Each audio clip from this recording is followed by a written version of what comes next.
Imagine kneeling completely naked in the dirt with your hands bound behind your back, watching a line of 3,000 men, the finest nobility of France who marched with you from Paris, waiting for the same fate, while Sultan Bayezid I sits on a hill just yards away, drinking wine, and ordering the execution of every single prisoner with the cold efficiency of a slaughterhouse, where executioners stop not from mercy, but because their arms are failing from the sheer physical labor of decapitating hundreds of men. September 25th, 1396. This is the morning after the Battle of Nicopolis, where 20,000 Ottoman troops had not only defeated the last great Crusader army of Europe through tactical superiority, they had physically dismantled the Age of Chivalry by exploiting French arrogance so completely that the Golden Army, which left Dijon months earlier looking like a traveling festival with wagons of wine and pleasure workers, was reduced to a mass execution where executioners worked in shifts, swapping out when their sword arms cramped from repetitive beheading. Here's what makes this mathematically insane. The Crusaders had similar or slightly superior numbers, better armor, and the advantage of choosing the battlefield through their siege of Nicopolis fortress. But they lost because French knights refused to listen to King Sigismund of Hungary's tactical advice, charged uphill without reconnaissance into a trap of sharpened stakes and exhaustion. Then encountered Sultan Bayezid's fresh Sipahi heavy cavalry reserve at the plateau crest while dismounted and physically cooked from climbing in 60 to 80 pounds of armor. The 3,000 prisoner execution the next morning was retaliation for the Crusaders' massacre of an Ottoman garrison at Rahova that had surrendered under terms of safe passage. The Battle of Nicopolis ended the crusading movement permanently and proved that medieval chivalry's emphasis on individual glory was obsolete against professional Ottoman warfare's emphasis on discipline and tactics. To understand why 3,000 French nobles were executed naked on a Danube riverbank, you need to understand the glittering lie that brought them there in the first place. This was supposed to be the Golden Army that could hold up the sky with their lances. When they left Dijon in Paris months earlier in summer 1396, they looked less like a military force and more like a traveling festival designed for Instagram, if Instagram had existed in the 14th century. The Duke of Burgundy had spent a fortune outfitting his knights in velvets and silks. They brought wagon loads of wine, 300 wagons dedicated solely to carrying the finest vintages of France to the dusty plains of the Balkans, personal chefs, falconers with jeweled dog collars, and even a regiment of high-end courtesans and prostitutes dressed as lavishly as ladies of the court. They treated the march east not as a tactical campaign against a lethal superpower, but as a glorious hunting trip where the prey just happened to be humans. These men were the superstars of the 14th century, convinced that heavy armor and noble bloodline made them invincible. They believed that war was about individual heroism, about who could charge the furthest and hit the hardest. They looked at the Ottoman Turks and saw only a rabble of barbarians. They were dead wrong. While the French knights were polishing their gilded armor, the Ottoman Empire was perfecting the art of destruction. This was a new kind of enemy, centralized, disciplined, ruthless. The Ottomans didn't care about honor in the way the French understood it. They cared about winning.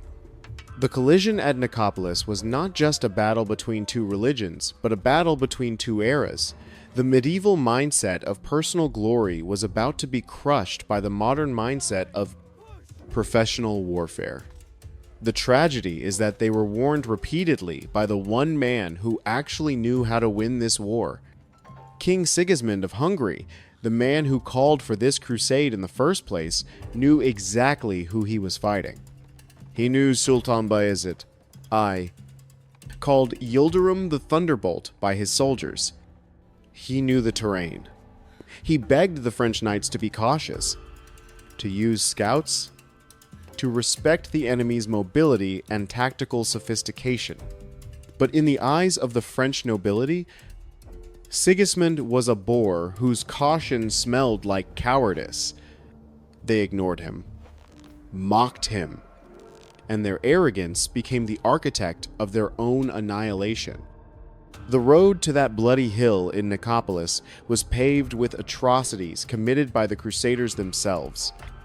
As they marched through the Balkans, this Golden Army pillaged their own allies, technically marching through lands belonging to King Sigismund or to local Bulgarian princes desperate to be liberated from Ottoman control.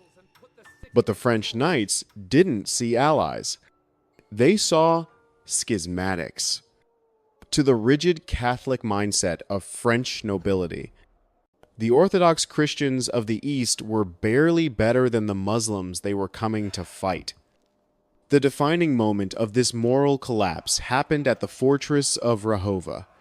This was a small stronghold held by an Ottoman garrison, but the town itself was full of Bulgarians. When the Crusaders arrived, they saw a chance for glory. The Ottoman governor, realizing he was vastly outnumbered, did what was standard in medieval warfare. He negotiated a surrender, agreeing to open the gates in exchange for safe passage for his men and safety of the town. By the laws of war and the codes of chivalry these knights claimed to uphold, that should have been the end of it. But when the gates opened, the Crusaders didn't march in to occupy. They rushed in to slaughter. They massacred the Ottoman garrison that had surrendered in good faith, then turned on the town, sacking Rahova with a ferocity that shocked even veterans of the 100 Years' War. It was a frenzy of looting and violence that spared no one. And critically, this news traveled. Survivors and spies carried the story of Rahova south, straight to the ears of Sultan Bayezid. If Bayezid had any hesitation about how to treat these invaders, Rahova erased it. In the medieval mind, mercy was a transaction. You gave it to get it. By slaughtering a surrendered garrison, the Crusaders had effectively torn up the contract of war. They had signaled to the Sultan that this was a war of extermination.